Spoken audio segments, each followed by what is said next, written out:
లోకంలో అనేక మంది వారి వారి అభీష్టాన్ని సాధించడానికి ఎన్నో సాధనలు చేస్తున్నారు. ఆ సాధనలను శాస్త్రం ఎంతగానో ఉపదేశం చేసింది. ఆ శాస్త్రోపదేశానుసారం సాధన చేసే ప్రక్రియలో వివిధమైన ద్రవ్యములు, వివిధమైనటువంటి మంత్రములు, వివిధమైన దేవతలను గురించి ప్రక్రియలు చాలా చాలా ఉన్నాయి.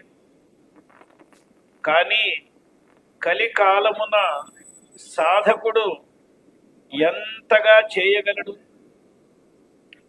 సాధకునికి ఈనాడు శారీరకమైన దౌర్బల్యం ఎక్కువ, మానసికమైన దౌర్బల్యం ఎక్కువ. వాడికి ఏకాగ్రత అనేది దొరకదు. భక్తుల యందు కరుణామయుడై, దయార్ద్ర చిత్తుడై, కృపాసాగరుడై ఇంత పెద్ద కష్టం సాధకులకి పెట్టకూడదు. వారు ఏ కృత్యసేపు చేసినప్పుడు, ఏ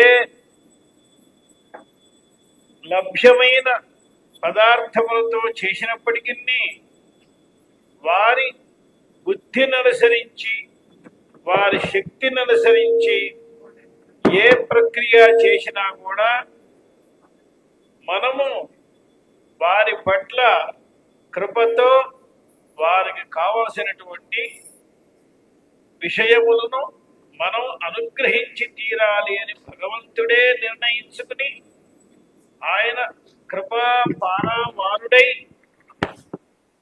అకారణ కరుణావరుణాలయుడై తాను చక్కగా ఆశుతోషి వెనువెంటనే సంతుష్టి చెంది భక్తులకు సకల విధములైనటువంటి అభీష్టములను నెరవేర్చడానికి తానే తయారవుతున్నాడు. ఇక్కడ భక్తులకి ఈనాడు ఇంత అన్నపానాదులు దొరుకుతున్నాయి, శ్వాస ప్రశ్వాసలు నడుస్తున్నాయి, జీవనం ఏదో నడుస్తున్నది అంటే కారణం సాధకుల యొక్క మహాత్మ్యం కాదు. ఇది సాధకుల మహాత్మ్యం కాదు, భగవంతుని కృపా విశేషం. ఇది భగవత్ కృపా విశేషము. వీళ్ళ కష్టాన్ని చూచినటువంటి భగవంతుడు ఒక క్షణం కూడా తాను ఊరికే ఉండలేడు. వెనువెంటనే వీరికి ఏ కష్టము లేకుండగా మనం ఏ రకంగా వీరిని చల్లగా చూడాలి, ఏ రకంగా అయితే లోకంలో ఒక తల్లి పిల్లల కష్టాన్ని చూడలేదు, ఆమె వెనువెంటనే దానికి తగినటువంటి శాంతిని తల్లే చేస్తుంది. అలాగే మనకి భగవంతుడు ఆయనే జగజ్జనని అభిన్నుడు. ఆయనే మాతృస్వరూపంలో ఉన్నాడు. దక్షిణ భారతదేశంలో ఒక శివుడికి పేరు మాతృభూతేశ్వరుడనే పేరు. మాతృభూతేశ్వరుడనే పేరుతోనే ఒక శివ మందిరం ఉన్నది. మనం కూడా నీవే తల్లివి తండ్రివి అని మనం కూడా చెప్తూ ఉంటాం. త్వమేవ మాతా చ పితా త్వమేవ అని మనం కూడా ఆయన్నే తల్లి అని, ఆయనే తండ్రి అని. ఆయన కంటే వేరే ఎవరు లేరు మనకి, సమస్తము ఆయనే. అందువల్ల ఆ కృపామూర్తి ఆశుతోషి, ఆయన్ని గురించి శాస్త్రం మాట్లాడుతూ ఆయన పూజకి ఏం కావాలండి? ఇప్పుడు ఎక్కడైనా ఒక దేవతలకు పూజ చేయాలంటే, అయ్యా మీరు జాజి పూలు తీసుకురండి, సంపెంగ పూలు తీసుకురండి, మీరు మల్లెపూలు తీసుకురండి, ఏవో చామంతి పూలు తీసుకురండి, ఏవో పూలు చెప్తారు. అవన్నీ ఎప్పుడు పడితే అప్పుడు దొరకవు, ఎక్కడ పడితే అక్కడ దొరకవు. దొరికినా కూడా వాటికి మూల్యం చాలా ఎక్కువ. ఎవరికి పడితే వాళ్ళకి దొరకవు. చాలా ఉన్నతమైన అధికారులకు మాత్రమే ఇవన్నీ దొరుకుతాయి. కానీ పరమేశ్వరుడు తనకి ఇష్టంగా ఏం పెట్టుకున్నాడో తెలుసా? ఉమ్మెత్త పూలు, జిల్లేడు పూలు, తుమ్మి పూలు, ఇవన్నీ తనకు ఇష్టం అని చెప్పుకుంటున్నాడు. ఎక్కడైనా ఉమ్మెత్త పూలు దొరకడం కష్టమని ఉంటావా? 4 అడుగులు వేస్తే ఖాళీ స్థలంలో ఎక్కడ పడితే అక్కడే దొరుకుతాయి. జిల్లేడు పువ్వు ఎక్కడైనా మనం ఉంటే కోసుకుంటే ఎవరైనా మన వద్దంటారా? వారింట్లో పెట్టినటువంటి మంచి పుష్పాలను కోస్తే వాడు ఒప్పుకోరు. సుగంధమైన పుష్పములని, దుర్లభమైన పుష్పాలను కోస్తే ఒప్పుకోరు. కానీ జిల్లేడు పూలు కోసుకుంటే ఎవరు వద్దంటారండి? అర్కద్రోణ ప్రభృతి కుసుమైరర్చనంతే విధేయం. హే భగవంత్ పరమాత్మన్, నీ పూజ చేయాలి అంటే అర్క పుష్పం చాలు, ద్రోణ పుష్పం అంటే తుమ్మి పుష్పం చాలు, ఉమ్మెత్త పుష్పం చాలు. ఇటువంటి పూలతో నిన్ను పూజ చేసి భక్తుడు వాడిని వాడు ధన్యుణ్ణి చేసుకున్నాడంటే భగవంతుడి యొక్క స్వరూపం ఇలా ఉంది చూడండి. ఆయన అలంకార ప్రియుడైనట్లయితే మనం చాలా చాలా వస్తువులు తీసుకురావాలి. మనకి మహర్షుల అనుగ్రహంతో, భగీరథుడి తపస్సుతో, ఈశ్వర అనుగ్రహంతో గంగమ్మ పారుతున్నది. ఆ గంగ దగ్గర నుంచి ఒక చిన్న బిందెడు నీళ్లు తెచ్చుకుంటే ఏకాదశి రుద్రం అభిషేకం చేసుకోవచ్చు. మనం భగవంతుడికి జలం కంటే అపేక్షితమైంది ఏమీ లేదు. అభిషేక ప్రియ శివ, అభిషేక ప్రియుడు. గొప్ప గొప్ప వస్తువుల్ని, మనకి అలభ్యమైనటువంటి వస్తువుల్ని ఆయన కోరుకోడు. మనకు దుర్లభమైన వస్తువుల్ని ఆయన కోరుకోడు. ఆయనకి కావాల్సింది చేత పుష్ప సమర్పణం. మనస్సు అనేటువంటి పుష్పాన్ని సమర్పించి ఆయన్ని వేడుకుంటే శివా అని అంటే చాలు. ఈ విషయాన్ని ఒకనాడు సతీదేవి చెప్పింది. సతీదేవి దక్షుడి కుమార్తె. ఆమెకి దాక్షాయణి అని కూడా ఒక పేరు, దక్షుడి కుమార్తె కాబట్టి. దక్షుడికి తాను దక్ష ప్రజాపతి అని ఆయనకి పేరు. బ్రహ్మగారి వంశం కావడం వల్ల, గొప్ప కులం కావడం వల్ల కొంచెం అహంకారం ఉన్నది. ఏదైనా ఒక గొప్పతనం మనకు వస్తే దాంతో పాటు అహంకారం కూడా వస్తుంది. ఆ ఉన్నతమైన కులంలో ఉండడం వల్ల కొంచెం అహంకారం ఉన్నది. మరి తన దగ్గర ఆడపిల్లలు చాలా మంది ఉన్నారు. ఈ ఆడపిల్లల్ని ఎవరికో ఒక మగపిల్లలకి వివాహం చేయాలి. అప్పుడు తనకు పెద్దయినటువంటి బ్రహ్మగారు వచ్చి, నాయనా మీరు ఇలా ఇలా చేయండి అని చెప్తూ పరమేశ్వరుడికి సతిని ఇవ్వమని ఆయన ఒక సలహా ఇచ్చాడు.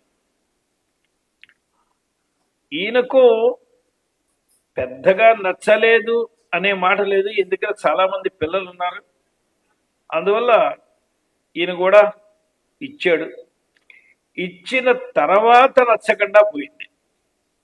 ఎందువల్లంటే మిగతా వాళ్ళందరూ మామగారిని వంగి వంగి వంగి నమస్కారాలు చేస్తున్నారు. ఈయన మాత్రం ఎవరికి వంగడు. ఆయన వంగడు అనేది పెద్ద విశేషం కాదు.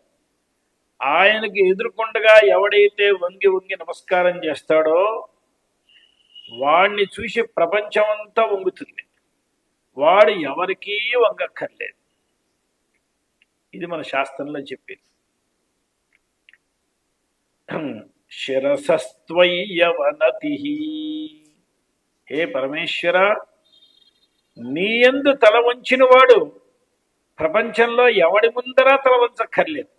వాడు ఎంత పెద్ద చదువులో గాని, ధనంలో గాని, పదవిలో గాని ఎంత గొప్పవాడైనా సరే నీ దగ్గర తల వంచిన వాడు ఎవడి దగ్గర తల వంచక్కర్లేదు. నీ దగ్గర తల వంచకపోతే వాడు ఎక్కడా తల ఎత్తుకుని తిరగలేడు. అందువల్ల నీ దగ్గర తల వంచుకుని ఉండాలి వాడు. ఇక వాడిని చూచి ప్రపంచమంతా తల వంచుతుంది. ఏ భగవంతుడి ముందు తల వంచిన వాడి ముందే ప్రపంచమంతా తల వంచుతున్నదో ఆ భగవంతుడు ఎవడికి తల వంచుతాడండి?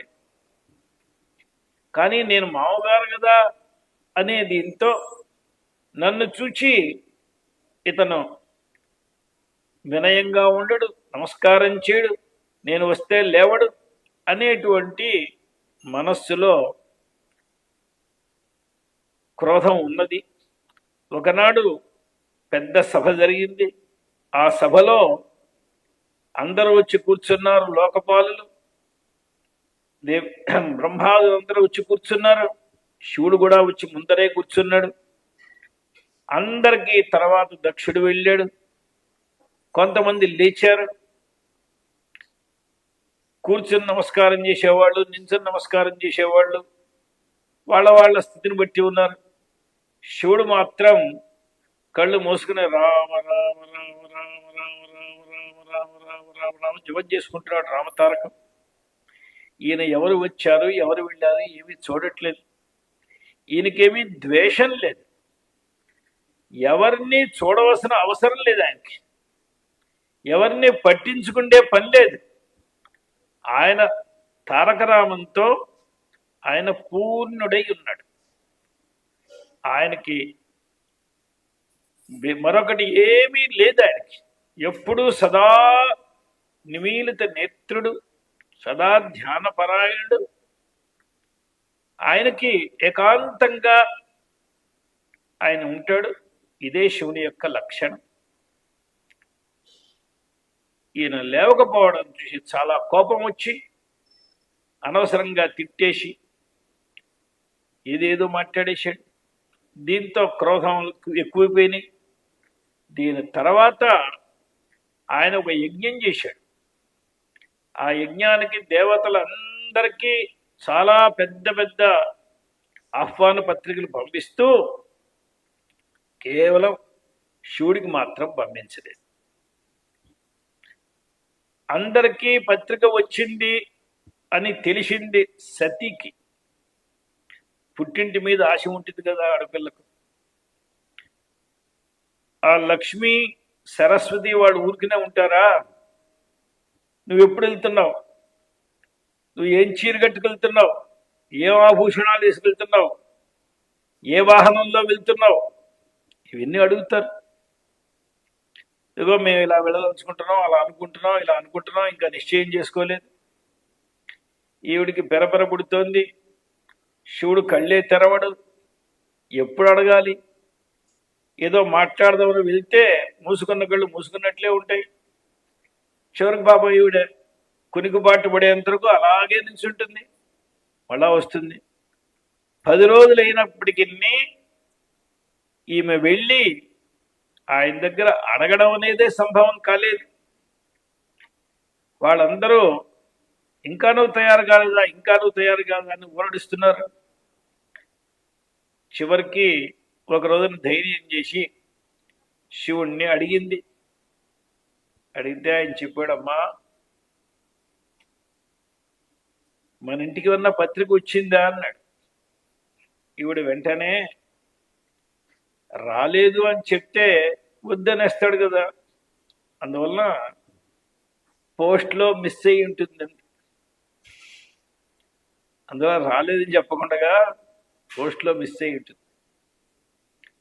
అప్పుడు భగవంతుడు చెప్పాడు, చూడమ్మా, మనం ఎక్కడ భేదభావం ఉన్నదో అక్కడికి వెళ్ళకూడదు. ఆమె ఎక్కడి నుంచి వెళ్ళాలి అని భావం ఉంది కదా, దానిపైన ఆమె కూడా చెప్పింది, ఏమంటే అక్కడ జరిగేది ఏదో ఇంట్లో పెళ్లి కాదు, యజ్ఞం కదా జరిగేది, పూజ కదా, మనం కూడా అక్కడికి వెళ్ళొచ్చు కదా. పూజకి వెళ్ళడానికి మనకి పిలిచేది ఏమిటి? వాళ్ళు ఎక్కడో పూజ జరుగుతుంటే అందరు రావచ్చు, అలాగే మనం కూడా వెళదాం, ఏమిటి దీంట్లో ఇబ్బంది ఏమిటి అని ఆవిడ దానికి చెప్పి, అప్పుడు ఆయన చెప్తున్నాడు, మనం మంచి పనికి తప్పకుండా వెళ్ళవచ్చు, కానీ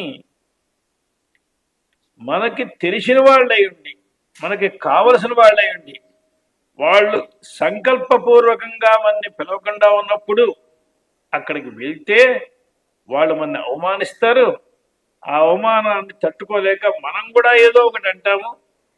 ఇవన్నీ చేసేవాటికి చివరికి వాడు చేసే యజ్ఞానికి బాధ వస్తుంది. మనం వెళ్ళి యజ్ఞానికి ఏదైనా సేవ చేయాలి, కానీ యజ్ఞానికి బాధ తెప్పించడానికి మనం వెళ్ళకూడదు అని ఎంతగానో చెప్పారు. చెప్పినప్పటికీ వయసులో చిన్నది, అప్పుడే వివాహమై వచ్చింది, పుట్టింటి మీద చాలా అభిమానం ఉన్నది. అన్నిటికంటే ముఖ్యంగా ప్రారంధం అనేది ఒకటి ఉంది, భవితవ్యం అనేది ఒకటి ఉంటుంది కదా. ఏది ఎలా జరగాలో అది అలా జరిగి తీరుతుంది. ఆ భవితవ్యం అనేది ఒకటి ఉండడం వల్ల ఆమెకు ఈయన చెప్పిన మాటలు ఎక్కలేదు, వెళ్తానంది. శివుడు చూశాడు, సరే వెళ్ళట్లయితే ఒక పని చెయ్యి, ఈ నందీశ్వరుణ్ణి, ఈ చండీశ్వరుణ్ణి, భృంగీశ్వరుణ్ణి, ఈ ప్రమథ గణాలని దగ్గర పెట్టుకుని వెళ్ళు అని జాగ్రత్తగా పంపించాడు. అక్కడికి వెళ్తూ ఉండగానే ఆమెకు వాళ్ళ ఇంట పుట్టింది కాబట్టి యజ్ఞం యొక్క స్వరూపం అంతా తెలుసు. ఇప్పుడు ఇక్కడ మంటపారాధన చేస్తే ఎక్కడ ఏ దేవతను ఆవాహన చేశారో అని అందరికీ తెలుస్తుంది. ఈమె యాగశాలలోకి వెళ్తూ ఉండగానే అన్నీ చూచింది. అక్కడ బ్రహ్మగారికి ఒక కలశం ఉన్నది, విష్ణువు గారికి ఒక కలశం ఉన్నది, ఇంద్రుడికి ఉన్నది, అందరికీ ఉన్నది. శివుడికి మాత్రం లేదు. అక్కడ ఆమె చూసేటవాటికి చాలా కష్టం వేసింది. స్త్రీలకు స్వభావం, పుట్టింటినన్నా ఏం తట్టుకోలేరు, అత్తింటినన్నా ఏం తట్టుకోలేరు. ఆమెకు పుట్టింటి మీద ఎంత అభిమానం ఉందో మూడి మీద కూడా అంతే అభిమానం ఉన్నది. శివుడికి అక్కడ భాగం లేకుండా వాడు చేసేటువంటి యాగాన్ని చూసి అరుద్రభాగం తమవేక్ష్య, రుద్రభాగమే లేకుండా చేయండి యజ్ఞాన్ని చూచి ఆమె మనస్సు చాలా కష్టపడింది. అదే సమయంలో ఈమె వస్తూ ఉండగానే ఆమె తల్లి, ఆమె అప్పచెల్లెళ్ళు వాళ్ళందరూ కొంచెం ముఖాన్ని ఇటు అటు తిప్పుకుని అటు ఇటు వెళ్ళిపోతున్నారు. ఈమెని వస్తూ ఉండగానే స్వాగతంగా పలకరించి ఎలా ఉన్నావమ్మా అని అడగాలి కదా, ఎవరు అడగట్లేదు. కారణం ఆయన ఏముంటాడో అని భయం అందరికీ. అందువల్ల ఇటు వాళ్ళు అటు తప్పుకుంటున్నారు. తండ్రి అయితే అసలు ఇటు ముఖమే పెట్టలేదు. అప్పుడు చాలా కష్టం వేసింది ఆమెకు. ఆ కష్టం వేసి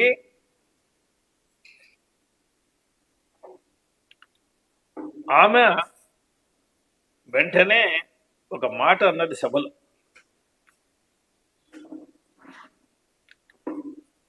యద్వ్యక్షరన్నామ గిరేరితండ్రిణాం సకృత్ ప్రసంగాదఘమాశు హంతి తత్ పవిత్ర కీర్తింతమలంఘ్య శాసనం భవానహో ద్వేష్టి శివం శివేతరః.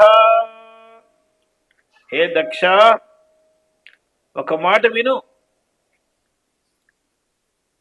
ఈ మాట చెప్పి తన క్రోధాన్ని ఆపుకోలేక, ఇక నేను ఆయన వద్దన్నా కూడా ఇక్కడికి వచ్చి ఇక్కడ రుద్రుడికి ఇంత అవమానం జరుగుతూ ఉంటే దీన్నంతా చూచి నేను మళ్ళా ఆయన దగ్గరికి తిరిగి వెళ్ళి ఆయన నన్ను దాక్షాయిణి అని పిలిస్తే నేను తట్టుకోగలనా అని క్రోధాగ్నిలో ఆ శరీరాన్నే త్యాగం చేసేసింది ఆమె సతి. అక్కడ చెప్తున్నది శివుడు అంటే ఏమిటైనా యద్వ్యక్షరన్నామ, అది మహామంత్రం అయ్యా. శివ అంటే మహామంత్రం. రెండే రెండు అక్షరాలు, చాలా సులభమైన అక్షరాలు. కృష్ణ అన్నట్లుగా కష్టమైంగా ఉచ్చరించవలసినది కాదు. శివ అని పిల్లవాడు కూడా అంటాడు. ఏమి అక్లేశంగా ఉచ్చరించవచ్చు. రెండే రెండు అక్షరాలు. ఆ చెప్పేది కూడా మంత్రములకి చాలా నియమాలు ఉంటాయి. దింగ్ నియమం, వాంగ్ నియమం, ఆసన నియమం, మాలా నియమం ఇత్యాది అనేక నియమాలు ఉంటాయి. కానీ ఆ మంత్రముల్లో ఒక భేదం నామమంత్రములు. నామమంత్రములకు ఉన్నది ఏమిటంటే ఏ నియమము లేదు. ఏ నియమము లేదు అనేది ఒక నియమం. ఎత్కించిత్ నియమం లేకపోవడమే ఒక నియమం. అది నామమంత్రాలకు ఉన్న విశేషం. అందువలన ఇది యద్వ్యక్షరం నామ, ఇటువంటి నామముని మనసుతో పలకాలి అనేటువంటి నియమం లేకుండా కేవలం నోటితో పలికితే చాలు. మన వాళ్ళు అంటారు, ఏమయ్యా నువ్వు ఈ మాట మాట్లాడుతున్నావు, ఇది నీకు పెదవుల నుంచి వస్తుందా మనసు నుంచి వస్తుందా చెప్పంటారు. అంటే పెదవి నుంచి వచ్చే మాట వేరు, మనస్సు నుంచి వచ్చే మాట వేరు. పెదవి నుంచి వచ్చే మాటకు అంత విలువను తీసుకోరు.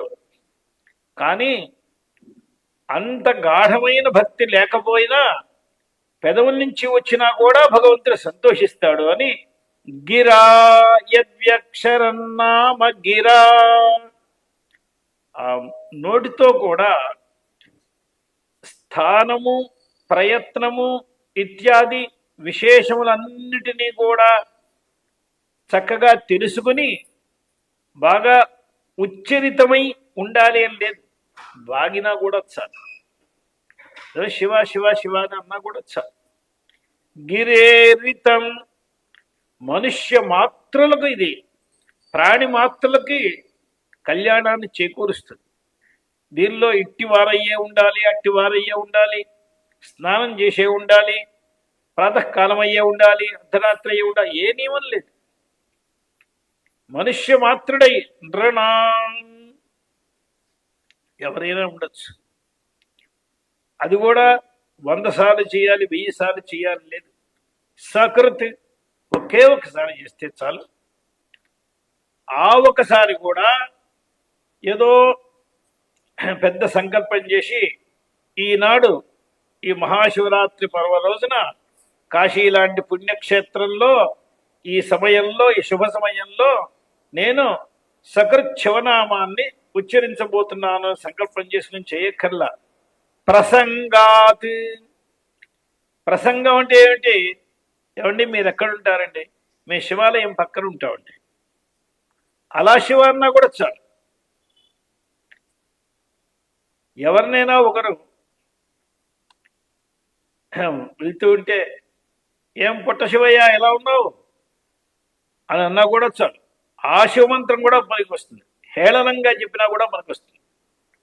స్తోభం హేళనమేవా ఎలా చెప్పినా కూడా మనకు వస్తుంది. ఎవరో నేను ఏదైనా తిని హరించుకుంటా అన్నాడు. పరమశివుడు వేలేదు, విషం కూడా తిని హరించుకుంటావు అని ఆ రకంగా శివశబ్దం చెప్పినా కూడా మనకు వస్తుందని సకర్ ప్రసంగాత్. అలా ఎవని యొక్క నామం ఇంత గొప్పదో, సకల పాపాన్ని పోగొడుతుందో, అఘమాశు హంతి తత్.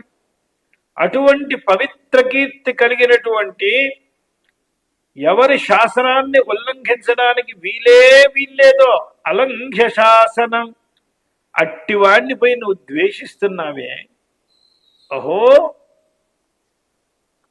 ద్వేషించడానికి ఎవరయ్యా అయినా? ఇంతటి ఎవరి నామాన్ని చెప్పినంత మాత్రంతో పాపాలన్నీ తొలగిపోతాయో, మోక్షం వచ్చి తీరుతుందో, వాడు సకల శుద్ధుడైతాడో అట్టివాడిని నేను ద్వేషించేది. భవానహోద్వేష్టి, శివుణ్ణి పోయి ద్వేషించకూడదు నాయన. శివద్వేషం పనికిరాదు, అన్నద్వేషం పనికిరాదు, బ్రహ్మద్వేషం పనికిరాదు. అన్నద్వేషం పుట్టినవాడు ఎవడు బతకలేడు. శివద్వేషం పుట్టినవాడు ఇక పైకి వెళ్ళలేడు. అతః నీవు అమంగళుడు అయిపోయినావు అని ఇక పైన నీ కూతురిగా నేను ఉండి లోకంలో వ్యవహరించడం నాకు ఇష్టం లేదు అంటూ యోగాగ్నిలో తనని తాను ఆహుతి చేసుకుని మళ్ళా హిమవంతుడికి పుట్టి పార్వతీ మళ్ళా ఈశ్వరుని చేరుకుంది. అందువలన ఆమె శివుణ్ణి వదలలేదు. ఆ తండ్రికి పుట్టిన పిల్లగా ఉండి నేను శివుడి దగ్గరికి వెళ్ళడం నాకు ఇష్టం లేదు అనుకుని మరొక తండ్రికి పిల్లగా వచ్చి తాను పంచాగ్ని మధ్యంలో తపస్సు చేసి సప్తఋషుల ప్రయత్నంతో, బ్రహ్మాదుల ప్రయత్నంతో ఎవరైతే మన్మథుణ్ణి భస్మం చేశాడో ఆయననే నేను వివాహం చేసుకుంటాను అని ప్రతిజ్ఞ చేసుకుని ఆయన్నే వివాహం చేసుకుని ఇవాళ వరకు అనాది దంపతులు వాళ్ళిద్దరినీ విడి చేయడానికే వీలు లేదు. వాగర్థావివ సంపృక్తం. అట్టి దాంపత్యాన్ని ప్రపంచానికంతా చూపిస్తూ ఆది దంపతులు ఇవాళ ఎక్కడైనా ఎవరైనా చెప్తే పార్వతీ పరమేశ్వరయోరివ యోగోస్త్వితి అనయోర్ దంపత్యో పార్వతీ పరమేశ్వరయోరివ యోగోస్తు అని ఆశీర్వదం చేస్తారు. పార్వతీ పరమేశ్వరులాగా వీరిద్దరికీ కూడా యోగం ఉండాలి. అట్టి పుణ్య దంపతులు. ఒక ఆశ్చర్యమైన శ్లోకం, కాశ్యాం ఆశ్చర్య దంపతి అన్నారు. ఒక చెట్టు ఉన్నదిట, ఒక లత ఉన్నది. ఎక్కడా కూడా లతలన్నీ చెట్టుని ఆశ్రయించే ఉంటాయి కదండి. లతలు విడిగా పెరగలేవు. ఒక చెట్టు, ఒక లత, ఈ రెండు దంపతులు. ఈ చెట్టు ఎలా ఉందన్నారు, ఎండిపోయింది. ఎవరో కొట్టేశారు, ఇక అది పెరగలేదు, పూర్తిగా ఎండిపోయింది. ఎండిపోయిన చెట్టుకి దాని చెట్టు అని రారు, చెట్టు అని అనరు, దాన్ని మొండే ఉంటారు. దానికి సంస్కృతంలో పేరు స్థాణు అని పేరు. ఇక ఈ లత ఉన్నదే, ఇది కూడా ఆకులే లేకుండా పోయింది. దానికి ఆకులు కూడా లేవు. ఆకులు లేకుండా ఉంటే దాన్ని ఏమంటారు, ఆకుల్ని పత్రం అని అంటారు, పర్ణం అని అంటారు. దేనికైతే ఏ లతకు పర్ణాలు లేవో ఆ లతకు అపర్ణ అని పేరు. పర్ణాలు లేవు కదా, అంటే ఆ వృక్షము స్థాణువు, ఈ లత అపర్ణ. ఇప్పుడు స్థాణువు అపర్ణ కలిసి ఒక దంపతులైనారు. ఏమండి, ఇదే కదా కాశీలో దంపతులు. ఇప్పుడు కాశీలో పుణ్య దంపతులు స్థాణు అపర్ణ.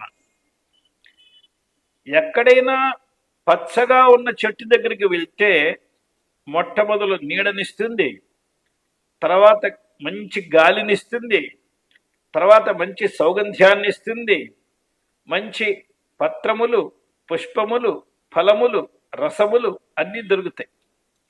కానీ ఎండిపోయినటువంటి మోడు దగ్గరికి వెళ్తే ఏమొస్తుందండి? దాని దగ్గర ఛాయ ఉండదు, కనీసం గాలి రాదు, సౌగంధ్యం లేదు, పత్రాలు, పుష్పాలు, ఫలాల సంగతి కథే లేదు. అలాగే ఏదైనా ఒక లత చాలా ఆకులుంటే కొన్ని లతలు పత్ర ప్రధానమైనవి, కొన్ని లతలు పుష్ప ప్రధానమైనవి, కొన్ని లతలు ఫల ప్రధానమైనవి, కొన్ని లతలు రస ప్రధానమైనవి. మనకు చూడండి, తమాల లత ఉంటుంది, తమలపాకులు వస్తాయి. దానికి పత్రం కంటే విడిగా పుష్పాలు ఫలాలు ఏం రావు, ఆకులే దానికి ప్రధానం. ఆకులు వస్తేనే అది, దాంతో మనం సంతోషిస్తాం. ఇప్పుడు ఈ లత ఉండే, మనం చెప్పుకుండే లతకు ఆకులు లేవు, ఇది అపర్ణ. ఇక ఆకులే లేకపోయిన తర్వాత కొన్ని జాజి తీగ ఉన్నది, మల్లికా లత ఉన్నది, మాధవి లత ఉన్నది. ఆ లతలన్నిటికీ పుష్పాలు ప్రధానంగా ఉంటాయి. ఎక్కడ ఆకులే లేవు అక్కడ పుష్పాలే ఉంటాయండి. కొన్ని కొన్ని తీగలుంటాయి, ద్రాక్ష తీగలుంటాయి, వాటిలన్నింటికీ ఫలాలు ప్రధానంగా ఉంటాయి. ఇప్పుడు ఇక్కడ ఆకే లేదు, పుష్పాలు లేవు, పండ్లు లేవు. ఇంకా కొన్ని ఉంటాయి, ఇప్పుడు ఏలకలు అవన్నీ కూడా వస్తాయి. వాట్లకు ముఖ్యమైనది ఏమిటంటే రసం చాలా ముఖ్యంగా ఉంటుంది. కేసర వస్తుంది, ఇవన్నీ కూడా వస్తాయి. ఈ రకంగా ఈమె అపర్ణ. అందువల్ల కాశ్యాం ఆశ్చర్య దంపతి. ఏమిటి ఆశ్చర్యం వాళ్ళ దంపతుల్లో? ఆశ్చర్యం ఏమిటంటే, ఎండిపోయిన చెట్టైనా ఆకులు లేని తీగైనా మనము భక్తుడు ఏది కావాలి అనుకుంటే దాన్ని ఇచ్చేస్తుంది. ఇది ఆశ్చర్యం. ప్రసూతే వాంఛితం ఫలం. మనం ఎంత మంచి మామిడి టెంక పెట్టి చెట్టుని ఉత్పాదన చేస్తే, బాగా మనం సంరక్షించి ఈశ్వరుడు కూడా అనుగ్రహించి పుష్టిగా వచ్చి ఆ కాలం వస్తే మంచి మంచి మామిడి పళ్ళను ఇవ్వగలదు, కానీ మంచి మంచి సపోటాలు ఇవ్వగలదు అది. అలాగే సపోటా చెట్టు పెడితే సపోటాలు ఇవ్వగలదు, కానీ సీతాఫలం ఇవ్వలేదు. కానీ మన ఆశ్చర్య దంపతులు ఉన్నారే కాశీలో, ఎవరు ఏది కావాలనుకుంటే వాళ్ళకి అది ఇచ్చేస్తారు. ధర్మార్థ కామ మోక్షాలలో ఎవడు ఏది కావాలి అనుకుంటే అది ఇవ్వడమే. ప్రపంచంలో ఎవడికి ఏ పురుషార్థం కావాలి అనుకుంటే వాడికి అదంతా ఇస్తూ ఉండడమే. కానీ వీడు స్థాణువు, అపర్ణ. ఇది ఆశ్చర్య దంపతి అంటే, ఎవరు ఇక్కడికి వస్తే ఎవరికి ఏది కావాలి అనుకుంటే అదంతా ఇస్తూ ఉంటాడు. అటువంటి దంపతులు కాశీలో ఆది దంపతులు, ఆది క్షేత్రము, ఆది మణికర్ణిక. ఇది అనాది అయింది, సర్వాది అయింది, అనాది నిధనమైనది, 50 కోటి యోజన విస్తీర్ణమైనటువంటి భూమండలానికి సారం పంచక్రోశాత్మకమైనటువంటి కాశీక్షేత్రం. మొత్తం భూమండలాన్ని మన వాళ్ళు మన వైదిక విజ్ఞానంలో ఒక కొలత వేశారు. 50 కోటి యోజన విస్తీర్ణ భూమండలే అని సంకల్పం చెప్తారు. మొత్తం భూమండలం యొక్క విస్తారం 50 కోటి యోజన విస్తీర్ణం. ఇదేదో మన ప్రదేశం, మన దేశం, మన రాష్ట్రం అని కాదు, భూమండలానికి. దానిలో అంతా కూడా సారవంతమైంది ఏమిటి? మనం భూమిలో సారం ఎలా చూస్తామండి? ఒక శాస్త్రం ఉంది, ఫ్లోరా అండ్ ఫ్యూనా అని. దాంట్లో భూశాస్త్రం ఉంటుంది, దాన్ని చూస్తారు. బాగా బీజములు అంకురించి చక్కటి అభివృద్ధి, పుష్పాభివృద్ధి, ఫలాభివృద్ధి, రసాభివృద్ధి ఎక్కడ చేకూరుతుందో అది ఉత్తమమైన ఫలం భూమి అని చెప్తారు. ఇప్పుడు ఏదో గడ్డి గదా వచ్చే భూమి కూడా చాలా ఉంటుంది. బంజరు భూమి కంటే అది చాలా మంచిది. ఎక్కడో రేగిస్తాన్, రాజస్థాన్లో వెళ్తే అక్కడంతా విసకబర్ర, అక్కడ కనీసం పచ్చి గడ్డి కూడా మొలవదు. అంతకంటే గడ్డి మొలిచేటువంటి భూమి చాలా మంచిది. కానీ గడ్డి మొలిచే కంటే ఎక్కడైనా ఒక చోట కాస్త పంట భూములైతే ఇంకా మంచివి. ఆ పంట భూముల్లో ఎక్కడైనా ఇంకా మంచిగా కొబ్బరి చెట్లు వస్తున్నాయి, ఇంకా ద్రాక్షలు వస్తున్నాయి, ఖర్జూరాలు వస్తున్నాయి, అక్కడ జీడిపప్పులు వస్తున్నాయి అంటే ఇంకా మంచివి. ఏలకలు వస్తున్నాయి, లవంగాలు వస్తున్నాయి, ఇక్కడ కేసరి వస్తున్నది అంటే ఎంత గొప్ప భూములండి. ఆ వచ్చేటువంటి మహార్ఘమైనటువంటి మూల్యము చాలా గొప్పదైనటువంటి బీజములు ఎక్కడ వస్తున్నాయో ఆ భూమి చాలా గొప్పది అని చెప్తారు. మహార్ఘమైన వస్తువుల్ని కనేటువంటి భూమి చాలా గొప్పది. ప్రపంచంలో అన్నిటికంటే మహార్ఘమైనటువంటి వస్తువులు ఏమిటి అని ఆచార్యులు వారు చూచి, కాశీలో కేదారం అని ఒక భాగం. కేదారం అంటే అర్థం దున్నుకుండే భూమి అని అర్థం. ఇది దున్నుకుండే భూమి. ఎవడు ఎంత దున్నుకుంటే, ఎవడు ఎంత పరిశ్రమ చేస్తే, ఎంత కృషి చేస్తే అంత ఫలం వస్తుంది వాడికి ఈ కేదారంలో. ఇక్కడ ఏమిటి, ఇక్కడ ఏం కృషి చేయొచ్చండి?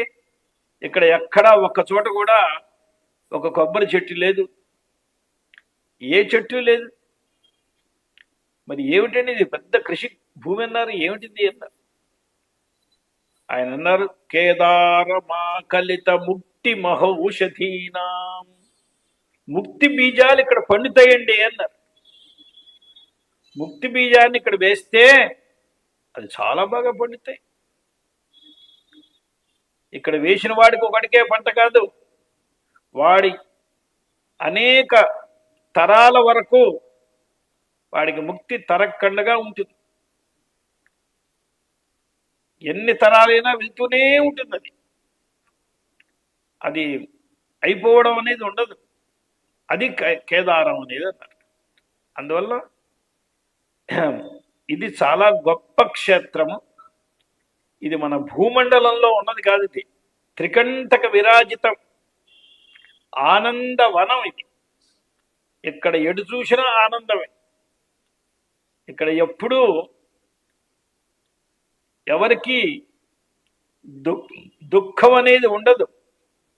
ఈ ఆనందవనంలో ఆనందంతో ఉంటాడు ఈశ్వరుడు. సానందం ఆనందవనే వసంతం. ఈయన ఆనంద కందం, ఆనందానికి మూలమైన వాడు ఈయన. ఈయన్ని పట్టుకుంటే ఆనందమే. ఇక్కడికి వచ్చి ఈయన్ని పట్టుకోకుండా ఏదో ఇంకోటి పట్టుకుంటే వాడికి ఇది ఆనందవనం కాదు. ఇటువంటి ఆనందవనంలో ఆనందంతో ఉండేటువంటి పార్వతీ పరమేశ్వరుని దివ్య దంపతులను, ఆశ్చర్య దంపతులను, అనాది దంపతులను, పుణ్య దంపతులను ఎవడైతే ఆశ్రయిస్తాడో వాడికి నిరతిశయానందము, నిత్య నిరతిశయానందము ఏర్పడుతుంది. అందువల్ల మనం ఈనాడు ఈ కార్యక్రమాన్ని విఘ్నేశ్వర పూజతో ఆరంభించి మంటపారాధన అన్ని కార్యక్రమం చేసుకున్నాము. రేపటి నుంచి మహారుద్రం చేయడానికి ప్రాతకాలము సాయంకాలము కూడా 2 సవనముల్లోనూ చక్కగా బ్రాహ్మణోత్తములతో విధి విధానంగా శ్రద్ధాభక్తులతో యథాసంభవ ద్రవ్యములతో ఈశ్వరుణ్ణి అర్చించి మనందరం కూడా నిత్య నిరతిశయానందాన్ని పొందాలి అని చెప్తూ, నమః పార్వతీపతయే హర హర మహాదేవ్.